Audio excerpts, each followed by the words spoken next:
Hello everyone, welcome to the Panchshila academy. My name is Kamal. और जैसा हमने पिछले लेक्चर में बात की थी कि आज हम जाएंगे सर्कल मोशन पर, और जहां हम लोग डिस्कस करने जा रहे हैं सेंट्रीपिटल फोर्स पर। हाँ बच्चों, बहुत इंपॉर्टेंट ये फिनोमिना है। इसके बगैर हम कभी भी सर्कल में नहीं घूम सकते, ना किसी गाड़ी को किसी टर्न पर घुमा सकते हैं। ओके, तो ये जो सारी चीजें हमारी डिपेंडेंट है, फिक्स है किसी एक लोकेशन पर, तो वो डिपेंड है हमारे इसी फोर्स की वजह से। और ये जो फोर्स है इसका नाम क्या रखा बच्चों हमने? इसका नाम है हमारा सेंट्रीपिटल फोर्स। बड़े आनंद के साथ मेले में हम लोग जाते हैं, झूला झूलते हैं, लेकिन हम ये नहीं जानते हैं कि झूले में बैठे हम किस तरह से इस गोल गोल सर्कल के अंदर घूम रहे हैं। तो आज इसी सर्कल के बारे में हम लोग डिस्कस करेंगे और झूलेंगे आज झूला। मेला तो नहीं है अपने पास, लेकिन झूला झूलने की अपन कोशिश जरूर करेंगे। और साथ में हम फिजिक्स को भी जानेंगे कि झूला झूलने में फिजिक्स हमारे किस तरह से काम करती है। Done everyone? तो चैनल को लाइक शेयर सब्सक्राइब जरूर करो आप लोग। बहुत आनंद आने वाला है आज के लेक्चर में, क्योंकि आज हम गोल घूमने वाले हैं। चलिए बच्चों, शुरू करते हैं आज का लेक्चर को। तो जानते हैं सबसे पहले तो हम सेंट्रीपिटल फोर्स के बारे में कि ये फोर्स हमें क्या कहती है। ये फोर्स हमें कहती है when a body is moving in circular path. जब जब कोई बॉडी हमारे किसी सर्कुलर पाथ में क्या कर रही है, घूम रही है, उस केस में a force acting on it at right angle to velocity. जिस डायरेक्शन में वो भाग कर आगे जा रही है, उस वेलोसिटी के राइट एंगल पर एक फोर्स एक्ट करती है which directed towards the center of center। ठीक है, मिस सर्कल। तो जो फोर्स हमारी वेलोसिटी के परपेंडिकुलर वर्क कर रही है, वो डायरेक्टेड है किसकी तरफ? सेंटर की तरफ। किसके सेंटर की तरफ? जिस सर्कुलर पाथ में आपका ये ऑब्जेक्ट मूव कर रहा है। किस तरह से? देखिए आप, यहां से मैंने एक बॉडी को कुछ इस तरह से चलाया, तो जैसे ही वो यहाँ से स्ट्रेट रास्ते में जाती है, ये वेलोसिटी है उस पार्टिकल की, इस डायरेक्शन में वो चलते हुए जा रहा है। तो यहाँ से राइट एंगल पर एक फोर्स लगती है और ये अपनी स्ट्रेट डायरेक्शन को टर्न कर लेता है इस तरफ। देखो, किसी भी ऑब्जेक्ट पर जब भी फोर्स लगती है उसकी डायरेक्शन को टर्न कराने के लिए, तो कोई भी ऑब्जेक्ट जस्ट 90 पर टर्न नहीं होता। वो क्या होता है, थोड़ा आगे चलता है और धीरे धीरे अपने डायरेक्शन को क्या करता है, चेंज करता है। तो वैसा ही इस पार्टिकल के साथ भी हो रहा है। ये भी 90 पर नहीं घूम सकता, इसमें इनर्शिया ऑफ मोशन है स्ट्रेट चलने का। तो धीरे धीरे अपने इनर्शिया ऑफ मोशन को ये क्या करता है, चेंज करता है। अब जैसे ही वो वी स्पीड से इधर जाएगा, फिर से इस पर एक फोर्स लगेगी सेंटर की तरफ, वो इसकी डायरेक्शन को ये कर देती है। जब ये यहाँ पहुंचता है तो यहाँ से फिर से फोर्स वर्क करेगी और डायरेक्शन इधर हो जाएगी। यहाँ पर फिर से फोर्स वर्क करती है, देन इसकी डायरेक्शन यहाँ चली जाती है। यहाँ से अगेन फोर्स इस तरफ, डायरेक्शन ये हो जाता है। यहाँ से फिर फोर्स अप्लाई हुई, डायरेक्शन ये हो जाता है। यहाँ से फिर फोर्स अप्लाई होती है और इसकी डायरेक्शन ये हो जाती है। और आप देख रहे हैं फाइनली वो वापस अपनी इनिशियल कंडीशन पे फिर पहुंच जाता है। फिर से फोर्स लगती है और बार बार फिर से वो अपने डायरेक्शन को इसी तरह से क्या करते रहता है, चेंज करते रहता है। तो हम देख पा रहे हैं कि जब जब वो वी वेलोसिटी से सीधे जाना चाहता था, उस पार्टिकल पर हमेशा एट राइट एंगल पर फोर्स वर्क करती है, जो इसकी डायरेक्शन को टर्न कर देती है। अब इन सारे पॉइंट को अगर आप मिला दें तो आपको यहां मिलेगी एक सर्कल, एक सर्कुलर पाथ। ठीक है बच्चों, तो यहां इस सर्कल में घूमते हुए इस ऑब्जेक्ट के ऊपर जो फोर्स लग रही है, जिसकी डायरेक्शन किस तरफ है, सेंटर की तरफ, उसी फोर्स को हमने बोला है क्या है वो, सेंट्रीपिटल फोर्स। ऐसी फोर्स जो डायरेक्शन, इसकी डायरेक्शन होती है हमारे सेंटर की तरफ। और इस फोर्स की वजह के बिना कोई भी ऐसा ऑब्जेक्ट नहीं है इस दुनिया का जो सर्कल मोशन कर सकता है। हर सर्कुलर मोशन करने वाले ऑब्जेक्ट के ऊपर ये फोर्स वर्क करती ही करती है। जहां इसकी वैल्यू कम पड़ जाएगी, वहां पर वो ऑब्जेक्ट सर्कल से बाहर छिटक जाएगा, और अक्सर एक्सीडेंट हमारे इसी केस में होते हैं। चलिए बच्चों, तो पहले तो हम इसका फॉर्मूला डिराइव कर लेते हैं, करते हैं। तो हमने पिछली क्लास में सेंट्रीपिटल एक्सेलरेशन के बारे में पढ़ा होगा।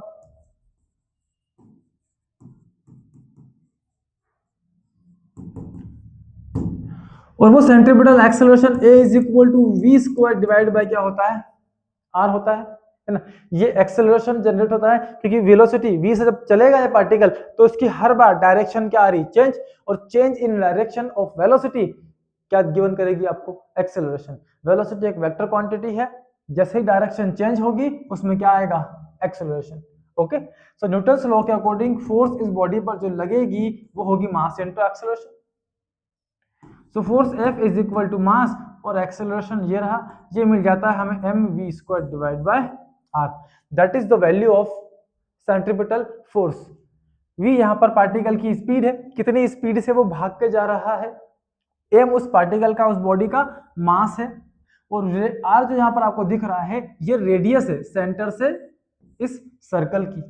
ये तीन वैल्यू हमको मिलेगी, इसके बेसिस पर हम क्या पता कर सकते हैं, किसी पार्टिकल के ऊपर कितना सेंट्रीपिटल फोर्स वर्क कर रहा है। अब आप बोलेंगे कि ये तो फोर्स नया आ गया, हम तो सर चार ही फोर्स के बारे में जानते हैं, फंडामेंटल तो हमारे पास चार तरह के फोर्स होते हैं। कौन कौन से होते हैं, एक होता है ग्रेविटेशनल फोर्स, दूसरा होता है इलेक्ट्रोस्टैटिक फोर्स, तीसरा होता है स्ट्रॉन्ग न्यूक्लियर फोर्स, और चौथा होता है वीक न्यूक्लियर फोर्स। फंडामेंटली तो ये चार ही फोर्स अवेलेबल है, तो ये नया कहां से आ गया, तो भैया हम आपकी जानकारी के लिए बता दें कि ये कोई नई फोर्स नहीं है, ये उन्हीं फोर्स में से बनी हुई है और ये उन्हीं फोर्स की हेल्प से कैलकुलेट की जाती है। ओके, कैसे कैसे बनती है, तो चलते हैं आपको एग्जांपल्स दिखा देते हैं इसके, कि ये जो फोर्स आई है ये अलग से कोई नई फोर्स नहीं है, उन्हीं फोर्सेस का एक पार्ट यहाँ पर हमने टेकन किया है ना, कंडीशन के बेसिस पर। चलिए, तो क्या है, आपने सन को देखा ही होगा है ना, आप जिंदा हो मतलब सन को देख रहे हो, तो ये सन है। अब देखिए ये अर्थ है और ये इसका ऑर्बिट है, इस ऑर्बिट के अंदर आपकी ये अर्थ क्या कर रही है, मूव कर रही है, चक्कर लगा रही है। अब हमने बोला कि हर सर्कल में घूमने वाली बॉडी पर क्या काम करेगा, सेंट्रीपिटल फोर्स काम करेगा, तो इस पर कर रहा है कि नहीं कर रहा है, इसका और इसका तो कोई कांटेक्ट है ही नहीं। लेकिन आप ये भी जानते हैं कि जब सन और अर्थ कुछ डिस्टेंस पर होते हैं, होता क्या, होते ही हैं, तो इनके बीच में एक फोर्स वर्क करती है, उस फोर्स को हम बोलते हैं ग्रेविटेशनल फोर्स, और उसकी वैल्यू होती है Gm into m divided by r का स्क्वायर, जहां पर capital M mass of sun है, small m mass of earth है, जी यूनिवर्सल कांस्टेंट है, इसके वैल्यू भी आप लोगों ने पिछली क्लास के अंदर स्टडी की है, ये होती है 6.67 इंटू 10⁻⁻11 न्यूटन मीटर स्क्वायर पर केजी स्क्वायर। ठीक है, ये यूनिवर्सल कांस्टेंट है, और यहाँ पे आर इन दोनों के बीच का क्या है, डिस्टेंस है। तो इस तरह से इन दोनों के बीच में क्या फोर्स वर्क कर रही है, ग्रेविटेशनल फोर्स। सन चाहता है कि अर्थ तो मेरी तरफ आ जा ना, तो सर्कल में घूमते घूमते वो कहाँ जाने चाहिए, इसके पास जाना चाहिए। एक राउंड उसने ऐसे मारा, फिर सन ने थोड़ा सा खींच लिया तो उसको यहाँ आना चाहिए, फिर सन थोड़ा खींचेगा उसको और पास आना चाहिए, और पास आना चाहिए, और अंत में क्या हो जाना चाहिए, सन में गिर जाना चाहिए। आज तक गिरी क्या, नहीं गिरी, ठीक है ना।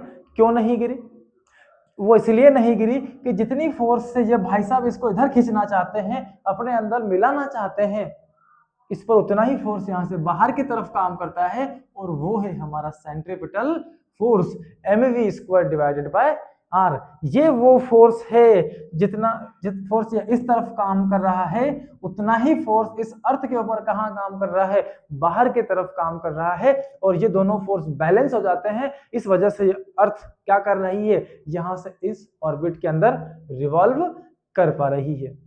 Is it clear, okay. तो यहां जो सेंट्रीपिटल फोर्स है वो किसका पार्ट है, वो पार्ट है आपके ग्रेविटेशनल फोर्स का। यही वो रिक्वायर्ड फोर्स है जो आपको क्या देगा, रिक्वायर्ड सेंट्रीपिटल फोर्स, कहां चलने के लिए, इस अर्थ को इस ऑर्बिट में घूमने के लिए।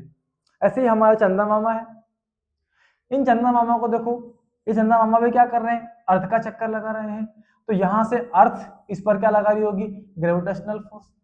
अब चंदा मामा को भी क्या चाहिए, सेंट्रीपिटल फोर्स, तो जितना इसने यहाँ पर अर्थ ने ग्रेविटेशनल फोर्स लगा रखा है, उतना ही मून पर centripetal force mv square by r work करेगा, और ये भाई साहब भी यहाँ पर आसानी से घूम पाएंगे। ठीक है बच्चों, डन एवरीथिंग। तो इस तरह से हमारा क्या है, सेंट्रीपिटल फोर्स यहाँ पे वर्क कर रहा है। कहां से मिल रहा है, तो हमने अभी अभी बात की, ये ग्रेविटेशनल फोर्स ही क्या गिवन कर रहा है बेटा, सेंट्रीपिटल फोर्स। आगे आप जब जाएंगे ग्रेविटेशन के ऊपर तो वहां आपको मिलेगा कि ये जो फोर्स है यही हमारा सेंट्रीपिटल फोर्स है, और इसके बेस पर हम लोग वेलोसिटी, टाइम, मास वगैरह सब कैलकुलेट करने वाले हैं, पर वो बात की बात है, हम ग्रेविटेशन के अंदर उसकी डिस्कस करेंगे। चलिए बच्चों, तो ये यहाँ पर gravitational force centripetal force given करेगा। ये देखिए यहां से भाई साहब ने रस्सी लेकर ये एक बॉल को बांध लिया और इस बॉल को इस आर रेडियस के रास्ते में ये ऐसे सर्कल में क्या कर रहे हैं, घुमा रहे हैं। अब सर्कल में घूम रहा है तो आप फिर बोलोगे कि सर यहाँ भी सेंट्रीपिटल फोर्स काम कर रहा होगा। अब यहाँ कौन दे रहा होगा, तो यहाँ बाहर की तरफ लग रहा है centripetal force mv² bye r. ये कहां से मिला इसको, इस बॉल को मिल रहा है इस रस्सी के थ्रू। इस रस्सी में कौन सी फोर्स है, इस रस्सी के अंदर हमने बात की है टेंशन फोर्स लग रही है। तो यहाँ पर टेंशन इज इक्वल टू क्या हो गई, mv² अपॉन आर। टेंशन ने क्या दे दी, mv² बाय आर दे दिया। ओके, ये एटम्स है हमारे, ये देखो ये इसका न्यूक्लियस है, यहाँ पर हमारे प्रोटॉन्स भरे हुए होते हैं और यहाँ पर उसका नेट पॉजिटिव चार्ज भी होता है। तो न्यूक्लियस पर क्या होता है, नेट पॉजिटिव चार्ज। अब आप देख पा रहे होंगे कि एक इलेक्ट्रॉन इस रेडियस वाले पाथ में ऐसे चक्कर लगा रहा है। अगर ये इलेक्ट्रॉन यहाँ पर इस सर्कुलर पाथ में चक्कर लगा रहा है, अच्छा ये वाला बाहर अलग से ले रखा है, यहाँ वाले के बारे में बात करते हैं। ये वाला पार्टिकल लेते हैं, ये वाला इलेक्ट्रॉन क्या कर रहा है, इस आर रेडियस के अंदर इस सर्कल में ऐसे चक्कर लगा रहा है। तो यहाँ भी इस पर सेंट्रीपिटल फोर्स लगेगी, कितनी, उतनी ही जितनी इसकी स्पीड है, एम क्या बात है, mv² डिवाइडेड बाय आर। तो यहां इस पर सेंट्रीपिटल फोर्स लग रही होगी, यहां वो सेंट्रीपिटल फोर्स इसको कौन दे रहा होगा, तो आप देखो जरा, ये माइनस है, ये पॉजिटिव है, और माइनस और प्लस के बीच में एक फोर्स काम करती है, जिस फोर्स का नाम है इलेक्ट्रोस्टैटिक फोर्स या इलेक्ट्रिक फोर्स। तो इस समय इलेक्ट्रिक फोर्स क्या प्रोवाइड कर रही है, इसे नेसेसरी सेंट्रीपिटल फोर्स प्रोवाइड कर रही है। ओके, सर्कल में घूमने के लिए यहां टेंशन ने प्रोवाइड की, यहां इलेक्ट्रिक फोर्स ने वो रिक्वायर्ड सेंट्रीपिटल फोर्स प्रोवाइड किया है। देखिए जरा, ये कार हमारी रोड पर चल रही है, यहाँ हमने दो कार यूज करी है, एक कार हमारी स्ट्रेट रास्ते पर चल रही है, तो हम देख रहे हैं कि weight of the body downward है और नॉर्मल रिएक्शन ऊपर की तरफ है, दोनों बैलेंस है, और ये स्ट्रेट रास्ते पर जा रही है, इससे अपने को कोई लेना देना नहीं है। हम तो बात किसकी कर रहे हैं, सर्कल की बात कर रहे हैं, सर्कल में ऑब्जेक्ट चलना चाहिए, ठीक है। अब देखो ये कार चलते चलते आगे एक टर्न पर पहुंचती है, तो कार बदल जाती है, बदली नहीं है, दूसरी कार ले ली है अपन ने।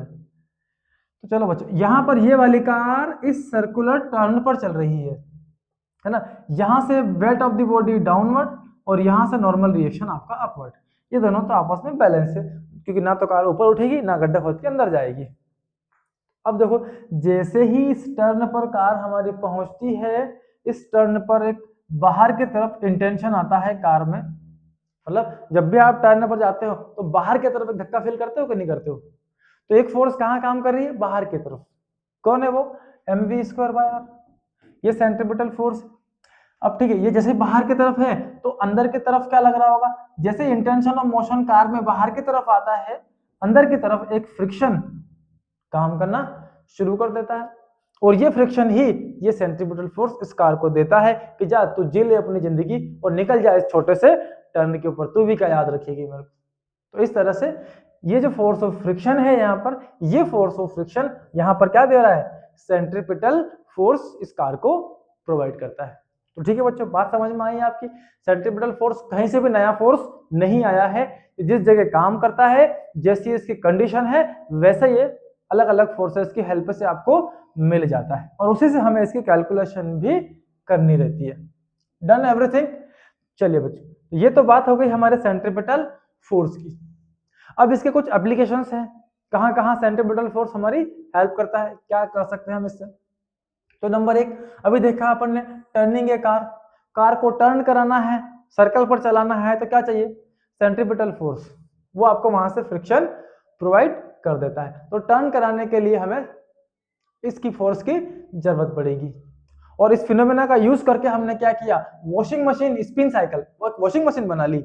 हाथ से जो कपड़े धो धो के बेचारी हमारी महिलाएं परेशान हो जाती थी, उनके हाथ घिस जाते थे कपड़े धो धो के, उनकी सुविधा करने के लिए, उसके हाथों को बचाने के लिए हम क्या ले आए, वॉशिंग मशीन ले आए। किसके बेस पे लाए, सेंट्रीपिटल फोर्स के बेसिस। ओके, तो वॉशिंग मशीन में हम लोग सेंट्रीपिटल फोर्स का इस्तेमाल करते हैं। एक हमारा जो वॉशिंग चैम्बर होता है मशीन के अंदर, उसमें कपड़े को डालते हैं, पानी को डालते हैं और गोल गोल घुमाते हैं, जिससे कपड़े क्या जाते हैं, साफ हो जाते हैं बच्चों। चलिए नेक्स्ट है स्विंगिंग एन ऑब्जेक्ट। एक ऑब्जेक्ट को झुलाने के लिए, झूला झूलने के लिए है ना, हम रेंट बनाते हैं झूले, मेले में जाते हैं हम झूला झूलने, बड़े आराम से हम झूला झूलते हैं। वो जो हमारी एक बड़ी सी नाव होती है, ऐसे ऊपर जाती है बहुत हाईएस्ट वैल्यू लेवल पर, फिर नीचे आती है, कितना मजा आता है।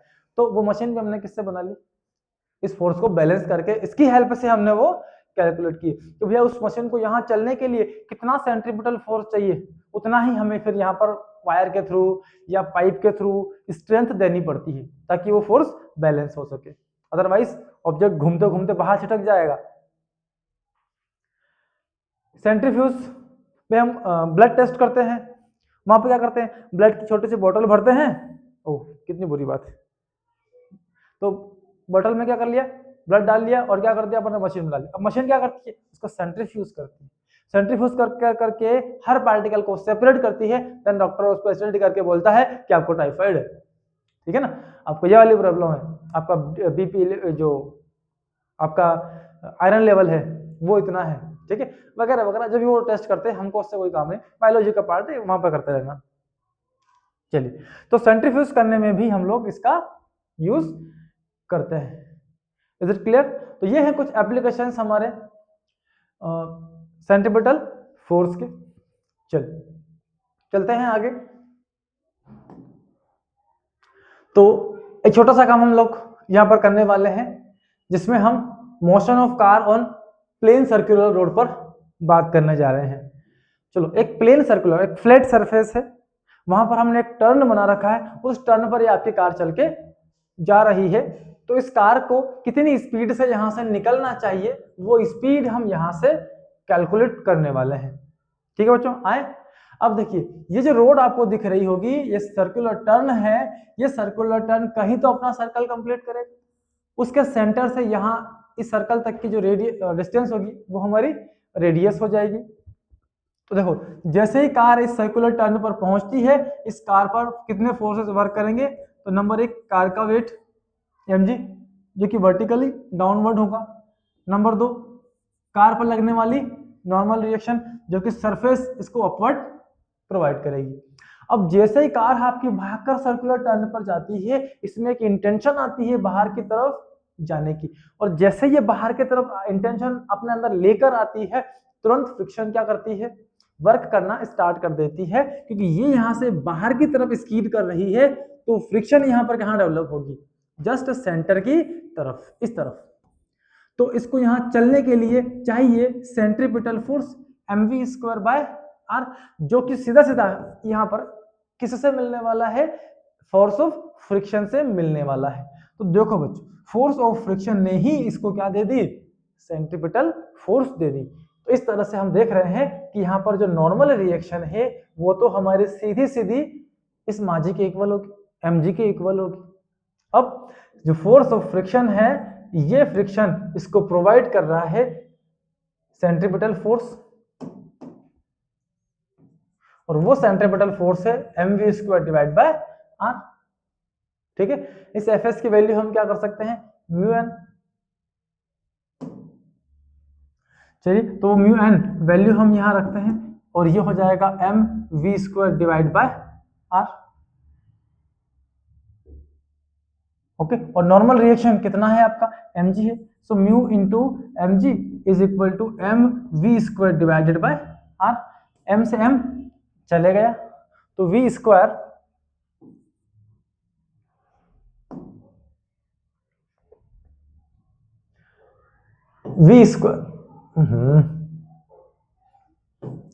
स्क्वायर इज इक्वल टू क्या मिला हमें, mu r g। So v is equal to mu under root में म्यू आर जी। अब देखिए, अगर हम यहाँ से चाहते हैं कि कार यहाँ से बिना स्कीड किए निकल जाए, किससे, इस सर्कुलर टर्न से, तो उसे जो फोर्स ऑफ फ्रिक्शन की वैल्यू है या तो ज्यादा चाहिए या बराबर होनी चाहिए किसके, सेंट्रीपिटल फोर्स के। ओके, तो यहाँ पर आप एक सेंटेंस और लगा दें, एक फ्रिक्शन की वैल्यू ज्यादा या इक्वल, ज्यादा या इक्वल, लार्जर या इक्वल। ठीक है, तो यहाँ पर ये वाली वैल्यू इधर हो जाएगी, ये ऐसा हो जाएगा। ठीक है, चलिए, तो अगर फ्रिक्शन हमारा लार्ज होगा तो हमारा काम बन जाएगा, हम आसानी से इस कार को सर्कुलर टर्न पर चला सकते हैं। ठीक है, साथ ही फ्रिक्शन की वैल्यू अगर इसके बराबर भी हो जाएगी तो भी कोई दिक्कत नहीं है। ये जो फोर्स ऑफ फ्रिक्शन यहाँ पर आपको दिख रहा है ये लिमिटिंग फ्रिक्शन हो जाएगा, उस कंडीशन में ये mv²/r इसके इक्वल हो जाती है, तो भी कार आपके आसानी से जा सकती है। लेकिन लिमिटिंग फ्रिक्शन की वैल्यू से ज्यादा mv²/r हो जाएगा, इसकी स्पीड कार की आप अगर बढ़ा देंगे तो फिर इसका यहाँ पर रुकना संभव नहीं है। ये कहाँ जाएगी, यहाँ से स्किड होके इस सर्कल को ही छिटक के कहाँ फेंक जाएगी, है बाहर की तरफ, और आपके हाथ पांव टूटना पूरी तरीके से तय है। ठीक है, तो अगर आपको किसी कार को इस सर्कुलर टर्न पर, प्लेन रोड पर चलाना है तो फ्रिक्शन की वैल्यू को या तो इसके बराबर रखो या इससे क्या रखो, आप कम रखो। डन। तो इस तरह से हम अगर चाहते हैं कि मैक्सिमम से मैक्सिमम कितनी स्पीड से आप इस रोड से निकल सकते हो, तो फॉर मैक्सिमम स्पीड आपकी कितनी हो जाएगी, वेलोसिटी v को आप ज्यादा से ज्यादा इसके इक्वल ले सकते हैं। So v is equal to root of mu r into g. Okay, तो मैक्सिमम स्पीड आपकी इतनी हो सकती है, इससे ज्यादा से स्पीड आपसे नहीं चला सकते। तो ये v की वैल्यू तीन चीजों पर डिपेंड कर रही है, म्यू r और g पर। अब g तो माँ का प्रेम है, ठीक है ना, ग्रेविटी है, सभी के लिए सेम होता है, इसकी वैल्यू तो आप चेंज नहीं कर पाएंगे। म्यू इतना कुछ खास आप चेंज नहीं कर पाएंगे, और आपके पास एक ही ऑप्शन बचता है, रेडियस। अगर रास्ते का जो सर्कुलर टर्न है वो रास्ता अगर बड़ा हो, टर्न बड़ा हो, रेडियस अगर आप बढ़ा लें तो हाई स्पीड से आप वहां से चल सकते हैं। लेकिन अगर टर्न छोटा होगा तो आपको स्पीड भी छोटी करनी पड़ेगी, मतलब v और r दोनों साथ साथ बढ़ते हैं, दोनों साथ साथ क्या होते हैं, कम होते हैं। ठीक है बच्चों, तो प्लेन रोड में स्पीड को बढ़ाने के लिए हमें सीधा सीधा उसकी रेडियस बढ़ानी पड़ती है, लेकिन रेडियस बढ़ाने जाओगे तो खर्चा भी बढ़ जाएगा, रोड कितनी लंबी टर्न लेनी पड़ेगी, सामने वाला आपको रोड बनाने के लिए जमीन दे नहीं दे, है ना। तो इस तरह से हमारा इन्वेस्टमेंट भी उसमें बढ़ जाता है। इसका हम एक छोटा सा जुगाड़ लगाते हैं और वो है बैंकिंग ऑफ रोड, जो कि नेक्स्ट टॉपिक होगा हमारा और बड़ा ही मजेदार है, बैंकिंग ऑफ रोड। चलिए, आज तो हम इस पे इतनी ही डिस्कस करेंगे। आपको अगर हाई स्पीड से निकलना है तो आपकी स्पीड की वैल्यू इन सबके इक्वल होना चाहिए, अगर नहीं है तो आप चला नहीं पाएंगे कार को। ठीक है बच्चों, चलिए, तो आज का लेक्चर हम यहीं पर एंड करते हैं। आज हमने जाना सेंट्रीपिटल फोर्स के बारे में, उसके एप्लीकेशंस के बारे में, और साथ ही हमने जाना motion of car on circular road पर। ठीक है बच्चों, नेक्स्ट लेक्चर के अंदर हम लेकर आ रहे हैं बैंकिंग ऑफ रोड, और बैंकिंग ऑफ रोड के क्या क्या बेनिफिट्स हैं, कैसे हम एक कार को हाई स्पीड टर्न पर ले जा सकते हैं, वो सारे डिस्कशन करने वाले हैं। मिलते हैं आपसे अगले लेक्चर में, तब तक के लिए पढ़ते रहें, मस्त रहें, ऑल दी वेरी बेस्ट।